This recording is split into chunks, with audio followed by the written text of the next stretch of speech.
ఇవాళ పొద్దున వచ్చిన న్యూస్. కానీ ఇంత ముందుకు తెలంగాణ ఏర్పడేటప్పుడు ఓన్లీ హైదరాబాద్లోనే కనిపించేటోళ్ళు. Yes. కానీ ఇప్పుడు ఊర్లలో కూడా ప్రతి మండలంలో ప్రతి- ఎంటర్ అయ్యారు, అవును. ప్రతి ఊర్లలో కూడా అడిగి పెడుతున్నారు. అడిగి పెట్టిర్రు. అక్కడ కూడా చెప్తున్నా కదా, ఒక వ్యాపారం ఇప్పుడు ఎగ్జాంపుల్ నేను కాకినాడ పోయినా, ఒక షట్టర్ తీసుకొని నేను వ్యాపారం పెట్టుకుంటే పర్వాలే.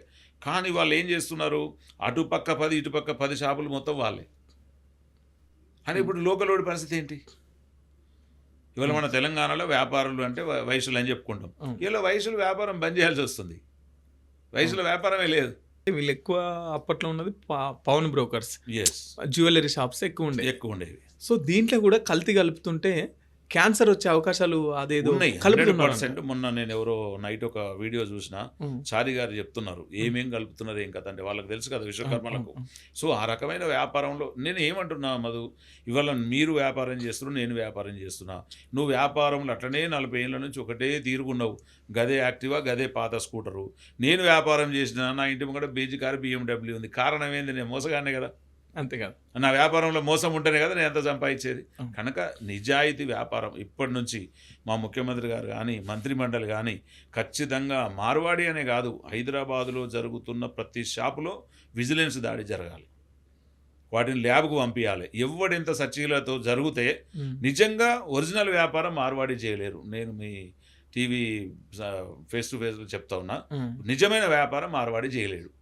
నిజంగా ప్రభుత్వం గనక విజిలెన్స్ను దింపి వీళ్ళ దొంగలను 2 నంబర్ దందా ఆటం కనుక పట్టుకుంటే పొమ్మన లేక పొగబెట్టినట్టే ఉంటుంది. ఖచ్చితంగా ఎవరి జాగాలకు వాడు వెళ్ళిపోతారు.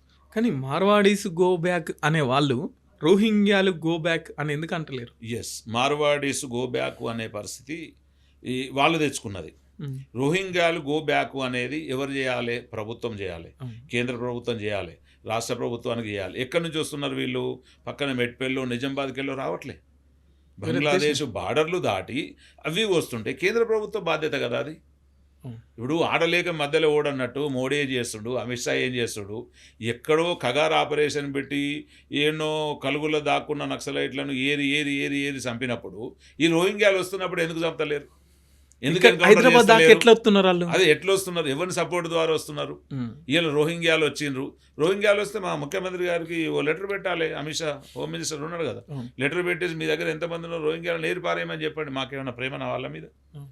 మీరు ఇవాళ అంటే మీరు వాళ్ళనంటే మేము వీళ్ళని అంటారు, లేకపోతే వాళ్ళు బీజేపీ ఒకటి అన్నట్టే కదా. అంతే, రోహింగ్యాలు బీజేపీ ఒకటి అన్నట్టే, వాళ్ళు తెచ్చిపెట్టుకున్నట్టే కదా. మరి ఇలా మేము వీళ్ళని పొమ్మంటే నువ్వు అన్నెందుకు పొమ్మను అనే మాట మాట్లాడడం బీజేపీ కరెక్ట్ కాదు. అది దిగజారుడుతనం, అది తెలివి తక్కువతనం. బీజేపీ ఎప్పుడు కూడా ఏ విషయంలో అంటే సావులో, పెళ్లిలో, ఆటలో, పాటలో ఒక రాజకీయం చేయడం బీజేపీకి తెలుసు. ఎందుకు బీజేపీ మార్వాడికి సపోర్ట్ చేస్తుందంట? ఎస్, ఇవాళ హైదరాబాదులో ఉన్న ఓటు బ్యాంక్ ఏదైతే ఉందో ప్లస్ ఈ ఉన్నత సంపన్న వర్గాలు ఏవైతే ఉన్నారో బీజేపీకి వాళ్ళు ఫండ్ ఇస్తారు.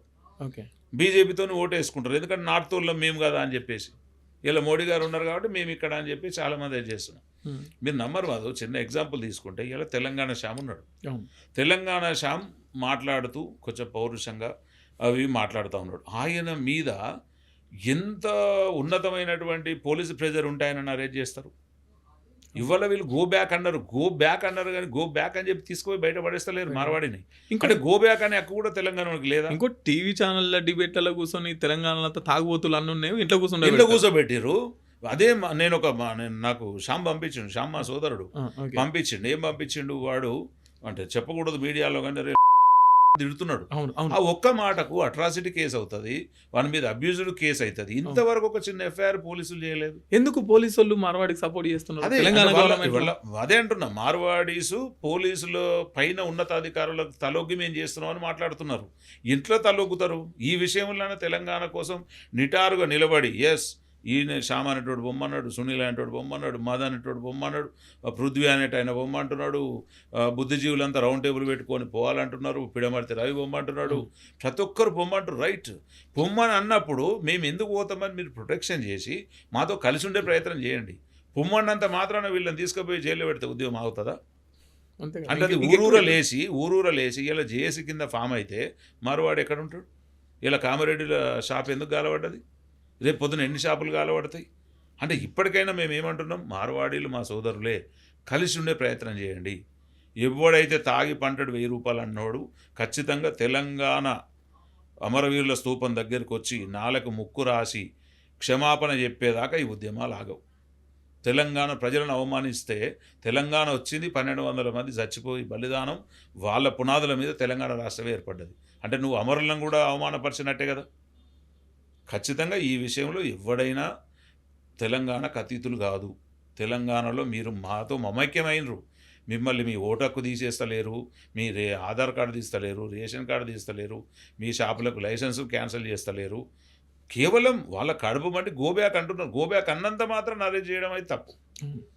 వాళ్ళ మీద ఏం ప్లాన్ చేసిందని చెప్పేసి పోలీసులు కూడా ఏకపక్షంగా దయచేసి ఎప్పుడు కూడా తెలంగాణ బిడ్డలే ముఖ్యం. మీరు తెలంగాణ గడ్డ మీద బతుకుతున్నారు. తెలంగాణ ప్రజల కట్టే సొమ్ముతోనే ఇలా మీ జీతాలు వస్తున్నాయి కాబట్టి మార్వాడు ఉంది ₹1 మనకు చెందట్లేదు. ఇంకొకటి విజిలెన్స్ కనుక రాష్ట్ర ముఖ్యమంత్రి గారికి ప్రజలందరి తరపున కూడా నా విన్నపం ఏంటంటే, ఇవాళ మార్వాడి షాప్ ఒకటి ఉంది. ఎగ్జాంపుల్ కిరాణా షాపే తీసుకుందాం. కిరాణా షాపులో వాడు ఒక స్కానర్ పెడతాడు. ఆ స్కానర్ ఎవరి పేరు మీద ఉంది? ఓకే. వ్యాపారం పేరు మీద ఉందా, ఇంకొకటి పేరు మీద ఉందా? పైసలు ఎక్కడ పోతున్నాయి? నీకు జిఎస్టీ తప్పుతుంది. ఒకడు బావ నంబర్ పెడతాడు, ఒకడు బామ్మర్ది నంబర్ పెడతాడు. వాళ్ళు ఒక్కరోజు 8 స్కానర్లు మారుస్తారట. ఎటు పోతున్నట్టు డబ్బంతా? సో దీన్ని ఎవడు పట్టుకోవాలి? ప్రభుత్వం పట్టుకోవాలి. ఖచ్చితంగా ప్రభుత్వం ముందుకు నడవాలి. ముందుకు నడిచి ఖచ్చితంగా వీళ్ళ మీదనే రైడ్ చేయాలి. తెలంగాణ షాపుల మీద రైడ్ చేయాలి. వీళ్ళ మీద ఎక్కువ ఫోకస్ చేయాలి. ఎవ్రీడే ఒకరోజు చేసిపోయి మళ్ళీ 6 నెలల దాకా వదిలిపెడితే 6 నెలలు సంపాదించుకుంటారు ఈ దొంగలు. ఖచ్చితంగా ఎవ్రీడే వీళ్ళ మీద ఒక నిఘా ఉండాలి, ఒక వాచ్ పెట్టాలి. ఏం జరుగుతుంది, వీళ్ళ వ్యాపారం ఎక్కడ, వీళ్ళ తెచ్చే మెటీరియల్ ఎక్కడ.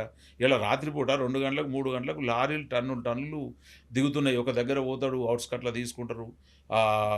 పెద్ద పెద్ద డోర్స్ ఉంటాయి, లోపల పెడతారు. ఆ ఫామ్ అందులో ఏం ప్యాక్ అవుతున్నాయో తెలియదు. ప్రజలు తింటురు, సస్తురు. ఖచ్చితంగా ఈ ఫుడ్ మీద వీళ్ళ నిర్వహణ మీద తప్పు లేదు. ఇలా మార్వాడీల మీద పగనా ప్రేమనా అంటే బాధ్యత. తెలంగాణ ప్రభుత్వ బాధ్యత. తెలంగాణను కాపాడుకోవాలి, తెలంగాణ ప్రజలను కాపాడాలి, తెలంగాణ ఆరోగ్యాన్ని కాపాడాలి. వాళ్ళని గోబ్యాక్ అని వాళ్ళని తీసుకుపోయి చేస్తే ఇక్కడ వచ్చేది ఏం కాదు. కేవలం వాళ్ళ మీద సరి అయిన నిర్వహణ